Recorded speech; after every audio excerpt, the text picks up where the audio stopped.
अब हम देखेंगे भौगोलिक स्पष्टीकरण। आपके समझ में आ गया होगा, जितना हमने अभी पहले वीडियो में डिस्कस किया तो उससे आपको समझ में आ गया होगा कि यात्रा अथवा माल की यातायात करने के लिए आपको अनेक बातों का विचार करना पड़ता है और यात्राओं के लिए विभिन्न यातायात एवं साधन उपलब्ध होने से उन विकल्पों का विचार हम कर सकते हैं। जब हमारे पास ऑप्शन होगा तब जाके हम उन विकल्पों का उपयोग कर सकते हैं अपने समय के अनुसार, जैसे सड़क, रेल मार्ग, जल मार्ग, हवाई मार्ग, नल मार्ग आदि मार्गों द्वारा यातायात कर सकते हैं। तो यहाँ पे एक प्रश्न बनता है कि हम किन मार्गों द्वारा यातायात कर सकते हैं। तो हम रेल मार्ग, सड़क मार्ग, हवाई मार्ग, जल मार्ग द्वारा यातायात कर सकते हैं। यातायात मार्ग एवं साधन का चुनाव करते समय हमें निम्नलिखित बातों का ध्यान रखना होगा। जैसे अब ये जो है, यह जो आपको जाल दिया गया है, यह यातायात के लिए ध्यान में रखने योग्य बातें हैं। जैसे प्राकृतिक रचना कि वह देश, वह राज्य की प्राकृतिक संरचना किस तरह से है। मार्ग एवं साधन कि हम किस मार्ग का उपयोग करें, जैसे रेल मार्ग, जल मार्ग, सड़क मार्ग, तो किस मार्ग का उपयोग करें और कौन से साधन का उपयोग करें। जैसे अगर रेल मार्ग का उपयोग करें तो रेलगाड़ी, अगर हम वायु मार्ग का उपयोग कर रहे हैं तो विमान। तो इस तरह से हम किस साधन का उपयोग करें, इसके ऊपर हमें ध्यान रखना चाहिए। तीसरा है, अगर हम माल विक्रेता है, अगर हम अपना व्यापार कर रहे हैं तो बाजार केंद्र कहाँ पर है, उसका भी हमें ध्यान रखना चाहिए। अगला है जलवायु कि निश्चित जगह की जहाँ पर हम यातायात कर रहे हैं, चाहे वह माल का हो चाहे यात्री का हो, तो जलवायु का हमें विशेष रूप से ध्यान रखना होगा।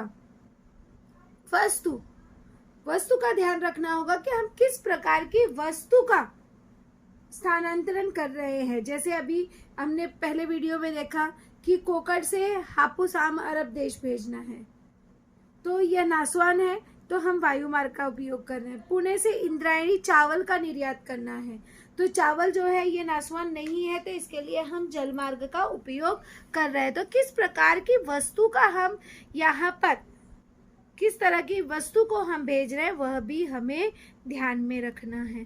समय, अगर हमारे पास समय अधिक है, जैसे एग्जाम्पल में आपने देखा कि स्वच्छता संदेश देना है और समय आपके पास अनिश्चित है, अर्थात कितना भी समय आपको कोई मर्यादित नहीं है, तो वहाँ पे हम सड़क मार्ग का उपयोग कर रहे हैं। किंतु सिंगापुर घूमने जाना है और हमारे पास समय 10 दिन का है, तो यहाँ पर जो है हम एक निश्चित समय है, इसलिए हवाई मार्ग का उपयोग कर रहे हैं। तो समय का भी जो है हमें ध्यान रखना होगा। व्यय, खर्च कितना लग रहा है, हमें कम लागत में भेजना है कि अधिक लागत में भेजना है, उसका भी हमें ध्यान रखना होगा। समयावधि कि समय की अवधि क्या है। अंतर, कितना अंतर है। तो यहाँ पे एक प्रश्न बनता है कि यातायात मार्ग एवं साधनों का चुनाव करते समय हमें किन बातों का ध्यान रखना चाहिए। तो हम इस तरह से उत्तर लिख सकते हैं कि यातायात और साधनों का चुनाव करते समय हमें निम्नलिखित बातों का ध्यान रखना चाहिए, जैसे प्राकृतिक रचना, साधन एवं मार्ग, बाजार केंद्र, जलवायु, वस्तु, समय, व्यय, समयावधि, अंतर इत्यादि।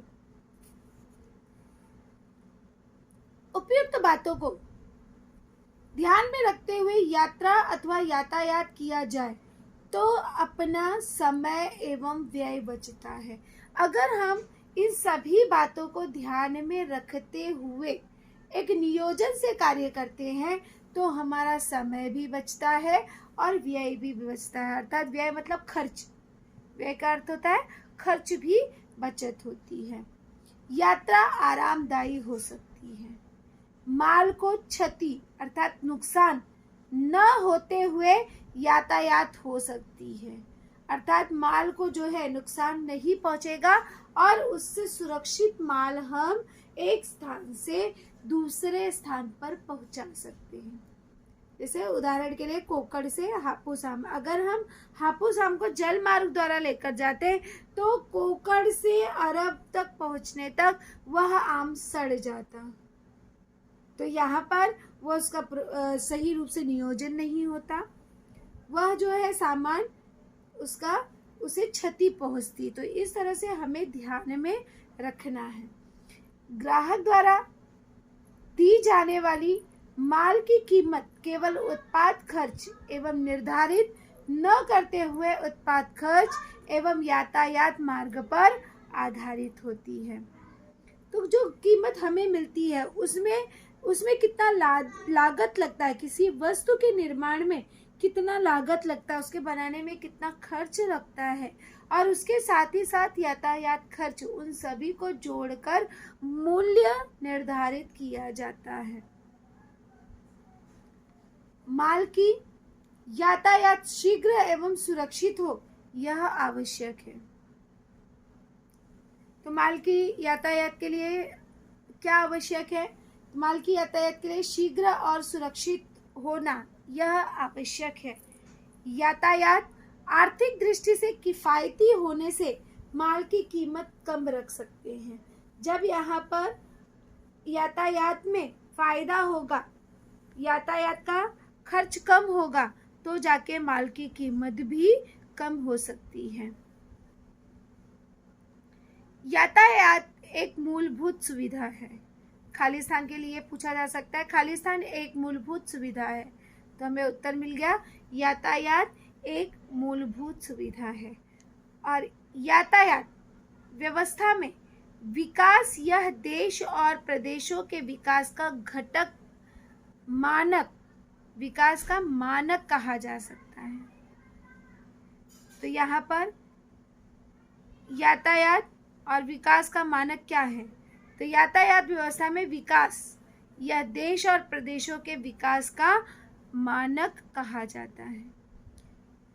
यातायात व्यवस्था में सुधार होने से प्रदेश में माल और यात्रियों की गतिविधियां बढ़ती हैं। जब यातायात की सुविधा होती है तो वहाँ पर किन चीज़ों की सुविधा बढ़ती है या गतिविधि बढ़ती है? तो यहाँ पर माल और यात्रियों की गतिविधियों में वृद्धि होती है।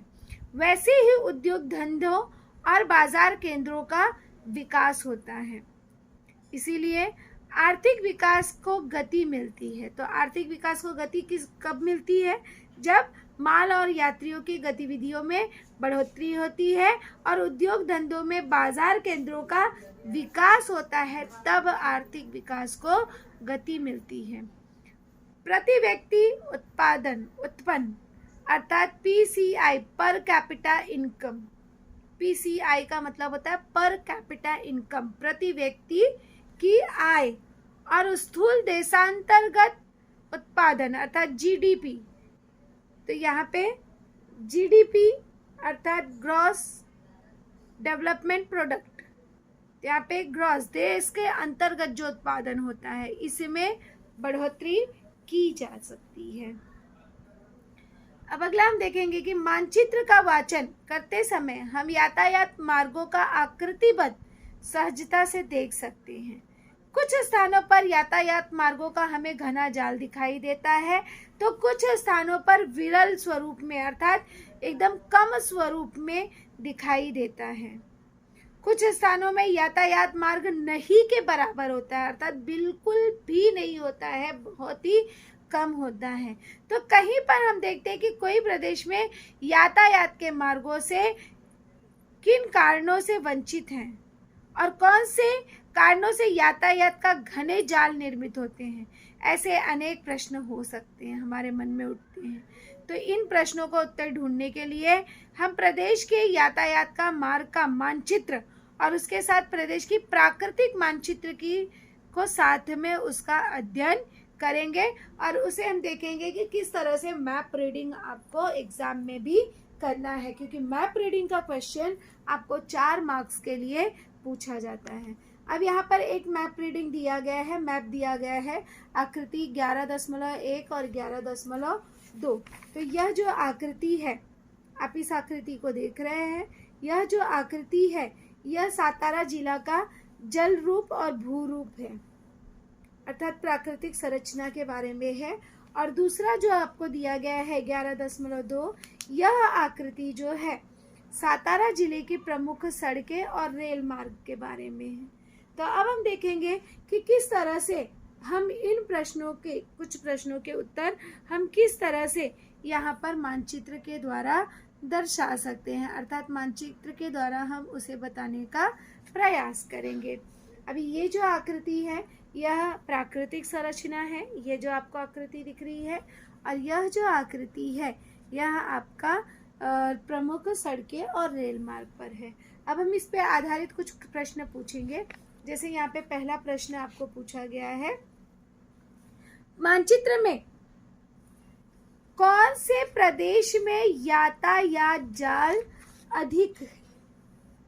अभी यहाँ पे पूछा गया है कि मानचित्र में कौन से देश में यातायात जाल अधिक है, अर्थात यहाँ पे अब यातायात का जाल पूछा है, तो उसके लिए हम यह जो 11.2 की आकृति है जहाँ पर सड़कें और रेल मार्ग दिया गया है, तो इससे हम बता सकते हैं कि कहाँ पर अधिक जाल दिखाई दे रहा है। तो कहाँ पर आपको यातायात अधिक दिखाई दे रहा है? अब अगर यहाँ पर देखते हो, यहाँ पे आप देखते हो तो ये इस सूची से आपको आसानी से देख सकते हो कि यह जो है, ये जो दिख रहा है ये राष्ट्रीय मार्ग है।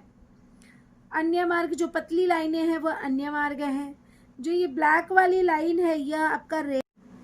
ये जो येलो वाला भाग है इससे हमें पता चलता है कम ऊंचाई वाला प्रदेश।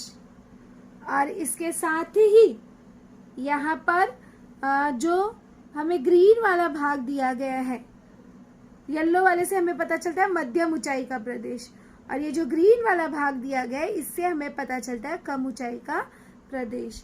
तो इस तरह से हम इसके बारे में अध्ययन करेंगे। तो यहाँ पर जैसे यहाँ पर पूछा गया कि इस क्षेत्र की प्राकृतिक संरचना कैसी है, तो हम आसानी से जवाब दे सकते हैं कि इस क्षेत्र की प्राकृतिक संरचना जो है वह कम ऊंचाई का है, अर्थात कम ऊंचाई का भाग यहाँ पर है।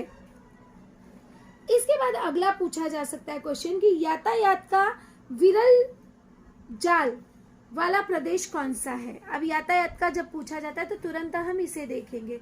तो यहाँ पर अब जब यातायात का पूछा गया तो हमने इसे देखा।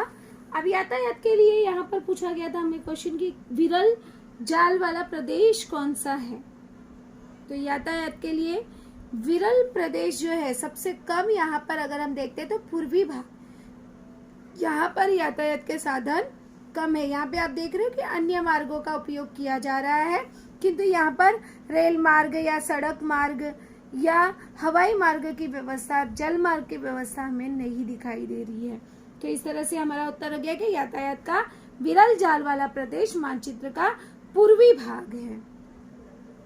अब अगला क्वेश्चन हमें पूछा जा सकता है कि इस प्रदेश की प्राकृतिक संरचना किस पद्धति से बनाई गई है। तो अब हमें प्राकृतिक संरचना जब भी पूछेगा तो हम यह मानचित्र देखेंगे तो किस पद्धति से बनाई गई है। तो यहाँ पर आप अगर देखते हो, अगर आप ध्यान से निरीक्षण करते हो तो यहाँ पर आप ज्यादा से ज्यादा देखोगे तो आपको ग्रीन वाला भाग दिख रहा है और येलो वाला भाग दिख रहा है। अब ग्रीन जो है वो बताता है हमको कम ऊंचाई वाला प्रदेश और येलो वाला जो है वो दिखाता है हमको मध्यम ऊंचाई वाला प्रदेश। तो इस तरह से हमें आसानी से उत्तर मिलता है कि यह प्रदेश कम और मध्यम ऊंचाई का है। अगला क्वेश्चन यहाँ पे पूछा जा सकता है कि कौन से प्रदेश में यातायात के मार्गों का अभाव दिखाई देता है। तो सबसे कम यातायात का सबसे कम साधन हमें कहाँ दिखाई दे रहा है। तो यहाँ पर अगर हम मानचित्र को ध्यान से देखते हैं तो सबसे कम अभाव जो है ये पश्चिमी भाग, ये हमारा पश्चिमी भाग है। तो पश्चिमी भाग में सबसे कम यातायात मार्ग दिखाई देते हैं। तो इस तरह से हम आसानी से मानचित्र का अध्ययन कर सकते हैं।